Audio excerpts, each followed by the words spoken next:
अच्छा, आज का गोल्ड का एनालिसिस बहुत ही क्लीन होगा। ये देखें चार्ट कितना अच्छा बनाया हुआ है।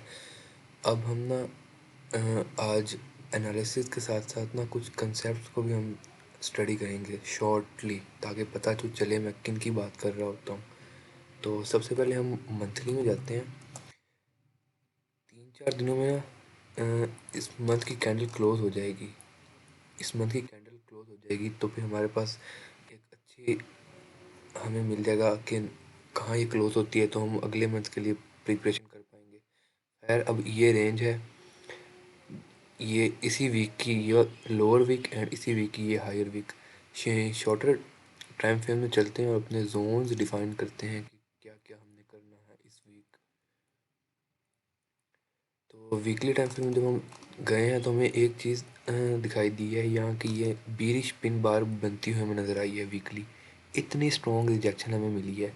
मैं एक चीज़ बहुत ही काम की बताने जा रहा हूँ, ये देखना कि ट्रम्प जी ने हमें गोल्ड बाय करने का कब कहा, जब गोल्ड 3400 क्रॉस कर चुका था। यहाँ एक बहुत इंपॉर्टेंट बात है कि लोगों ने ना गोल्ड बाय किया हुआ, लोगों ने नहीं, सॉरी, बड़े बड़े हेज फंड्स और बड़ी बड़ी कंपनीज ने गोल्ड बाय यहाँ से किया हुआ है और गोल्ड कंटिन्यू रैली करता जा रहा था। या इसने 3500 का फिगर टच किया है, इतनी शार्प सेलिंग। अच्छा, और ट्रम्प ने ट्वीट किया था कि 3400 के बाद के गोल्ड बाय करो, जिसके पास गोल्ड है उसके पास पावर है। तो वो न्यूज़ जिसका सबको पता है, वो न्यूज़ न्यूज़ नहीं है। ये बात गौर से, उसने क्यों कहा ऐसा कि बड़े बड़े प्लेयर ने ना अपनी प्रॉफिट टेकिंग करनी थी। प्रॉफिट टेकिंग कैसे होती है, जिसने यहाँ बाय किया है वो यहाँ प्रॉफिट टेक कैसे करेगा, सेल करके करेगा ना। इतनी हाई प्राइस पे कोई गोल्ड को नहीं खरीद रहा था। कोई कोई प्लेयर गोल्ड को इतनी हाई प्राइस पे नहीं खरीद रहा था, लेकिन ट्रम्प के उस ट्वीट की वजह से गोल्ड को लोगों ने इस प्राइस पे ख़रीदा। अंजाम देख लो, 3500 को टच किया, बड़े प्लेयर्स ने अपना प्रॉफिट बुक किया एंड ये शार्प सेलिंग आ गई, फंसा दिया लोगों को इस बंदे ने। खैर, अब हम ये रिट्रेसमेंट अच्छी आई है वैसे 3500 को टच करने के बाद। अब हम ना वीकली में चलते हैं और बाइंग जोन और सेलिंग जोन तलाश करते हैं। सबसे पहले वीकली में हमें ना ये चीज़ दिखाई दी है, फेयर वैल्यू गैप। थोड़ा सा फेयर वैल्यू गैप एक्सप्लेन करता हूँ। समझ लो यहाँ ऑर्डर्स हैं, ठीक है, यहाँ ये ऑर्डर्स लगे हुए हैं, ऑर्डर्स, ठीक है। तो ना जब एक मार्केट में एक बड़ा प्लेयर आया है, उसके पास हैवी क्वांटिटी है, ठीक है, उसने यहाँ बाय किया है, तो यहाँ मार्केट में ना एक गैप अप कैंडल ओपन हो जाती है। ये देखो market execution, gap gap up candle open होगी, ठीक है। तो कुछ ऑर्डर्स ना पेंडिंग रह जाएंगे, कुछ ऑर्डर्स पेंडिंग रह जाएंगे। तो मार्केट जब इनको वापस दोबारा यहाँ आएगी, इनको पिक करेगी और फिर अपवर्ड मूवमेंट शो करेगी हमारे पास जो है मार्केट। अच्छा, तो अब हमारे पास वही यहाँ एक एफ बनी हुई है। इस एफ की इम्पोर्टेंस ये है कि मतलब कि ये एक अच्छी सपोर्ट के तौर पे एक्ट कर सकती है इन फ्यूचर प्राइस के लिए। और एक बाइंग जोन ये है और एक बाइंग जोन ये है। क्यों है ये, यहाँ से रिजेक्शन आई थी और फिर इसकी ओपनिंग है यहाँ से। मैं शॉर्टर टाइम फ्रेम में जाके प्रॉपर एक्सप्लेन करता हूँ। लाइक ये देखो, तो ये देखना, फिब का लेवल अगर हम ड्रा करें तो यहाँ से लो से हाई से गोल्डन रेशियो यहाँ आ रही है। गोल्डन रेशियो, अगर गोल्ड ने डेली का लेवल ये ब्रेक किया, ये डेली का एक बहुत ही बेहतरीन लेवल है दिस वन। अगर ये ब्रेक किया तो डेली में गोल्ड का कैरेक्टर चेंज हो जाएगा। सो ये वाला जो जोन है ये ब्रेक करना मुश्किल है, गोल्ड के लिए काफ़ी मुश्किल है। इसकी वैल्यू 3163 से 3194, ये बहुत ही एक बेहतरीन बाइंग जोन है, सबसे बेस्ट है फ़िलहाल के लिए। उसके बाद 4 आवर में जब हम जाएंगे तो हमें डिफरेंट चीज़ें नज़र आएंगी। मसलन ये जोन तो वही है जहाँ से इसने सपोर्ट पकड़ा है। ये ब्रेकआउट एंड रीटेस्ट भी हो सकता है, ये रेजिस्टेंस। मल्टीपल कन्फ्लुएंसेस मैच हो चुके हैं, 4 कन्फ्लुएंसेस, अब खुद ही अंदाज़ा लगा दीजिए इस जोन की अहमियत का। उसके बाद एक जोन हमारे पास ये फिर रहा है, या जैसे एफ की अहमियत बता दी ना, यहाँ भी एफ है और ये रिजेक्शन है यहाँ से। दो चीज़ें नोट हो गई, दो चीज़ें नोट हो गई, और यहाँ 0.5 फिब है, तीन चीज़ें हो गई।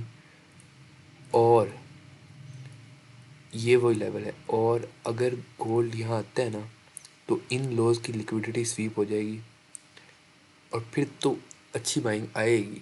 3 4 5 कन्फ्रेंसेस देख लो, इतने अच्छे इस जोन के बता दिए हैं।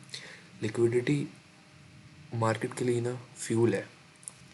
मार्केट को हर जगह से लिक्विडिटी चाहिए होती है, लिक्विडिटी स्वीप करती है और फिर मार्केट एक अच्छी रैली देती है।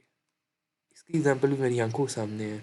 ये देखो, ये इस हाई के ऊपर लिक्विडिटी थी, ये स्वीप और शार्प मूवमेंट, कोई रुका नहीं दरमियान में। ये लिक्विडिटी की अहमियत है। लिक्विडिटी इस मार्केट में सबसे अहम कंसेप्ट है। अच्छा, तो अब तक मैंने ये बहुत ही बेहतरीन जोन बता दी, इनकी अहमियत इनके कन्फ्लुएंसी से ही जान के आपको होगी। सो 1 आवर में दोबारा चलते हैं। हमें ना सेलिंग भी मिलेगी गोल्ड में, क्योंकि गोल्ड ने अपना 1 आवर में चेंज ऑफ कैरेक्टर शो किया है।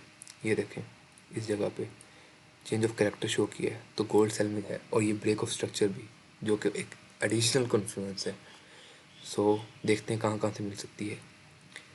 फिबोनाची रिट्रेसमेंट लगाएंगे तो हमें क्या खूबसूरत लेवल है, 0.5 का लेवल मिला है।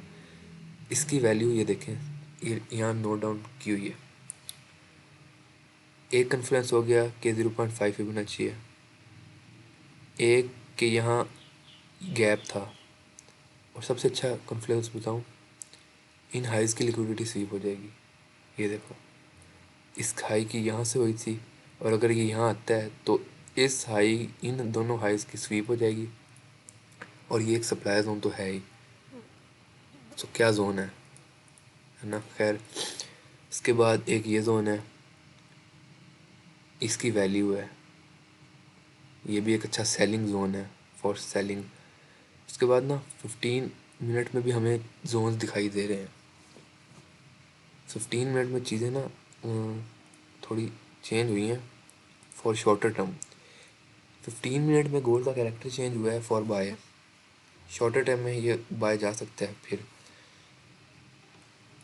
ये देखें, ये change of character, gold buy. अब एक चीज़ यहाँ बहुत ही नोट करने वाली है, मैं बताता हूँ, गौर से सुनना ये बात। ये एक सप्लाई जोन है। मार्केट क्या करती है, यहाँ आती है और फिर रिजेक्शन लेके इस जोन पे आती है। इस जोन पे क्या है, एक तो फेयर वैल्यू गैप है और एक ये रेजिस्टेंस है। जब भी मार्केट इस ऐसे पॉइंट पे आती है जहाँ गैप कैंडल भी हो और उस रेजिस्टेंस को एक गैप कैंडल ने ब्रेक किया हो, तो मार्केट वहाँ से ऊपर जाती है। मैंने इसको 100 200 दफ़ा बैक टेस्ट किया होगा। उसके अलावा यहाँ से फिर बाइंग होगी, दैन यहाँ से एक सेलिंग एरिया है। बताता हूँ क्यों। पहले यहाँ के बाइंग की कॉन्फ्रेंस मैच कर लें। यहाँ हाँ 38% रिट्रेसमेंट भी है, सही हो गया, यही देखना चाह रहा था मैं। उसके बाद ये एक पर्टिकुलर सेलिंग जोन है, क्योंकि यहाँ से ना पास्ट में काफ़ी रिजेक्शंस आई हैं और ये तो गैप कैंडल है ही। पास्ट में मैंने रिजेक्शंस देखी थी यहाँ। उसके बाद ये यहाँ आया हेयर, एंड अगर यहाँ से ये ब्रेक नहीं करता, ये लेवल ब्रेक नहीं होता, ये लेवल सस्टेन हो जाता है, तो फिर यहाँ से भी रिजेक्शन मिल सकती है। अगर तो ये लेवल सस्टेन नहीं होता तो यहाँ से रिजेक्शन मिल सकती है। और कहाँ तक भला रिजेक्शन मिलेगी, फिर इस बेहतरीन जोन पे। फिर इस जोन से गोल्ड अपना ऑल टाइम हाई भी लगा सकता है, लेकिन फ़िलहाल रेंज में रहेगा। इतनी जल्दी ऑल टाइम हाई दोबारा उम्मीद नहीं है, लेकिन गोल्ड इज गोल्ड इस जोन से। सो इतना क्लीन एनालिसिस किया है, देखते हैं, लेट्स सी कैसा प्ले होता है नेक्स्ट वीक में। लिक्विडिटी स्वीप समझा दिया, change of character, break of structure, FVG, supplies on demand zone. मैं शॉर्ट ही एक्सप्लेन कर सकता हूँ, फोरकास्ट है इसलिए। खैर, अल्लाह हाफिज़।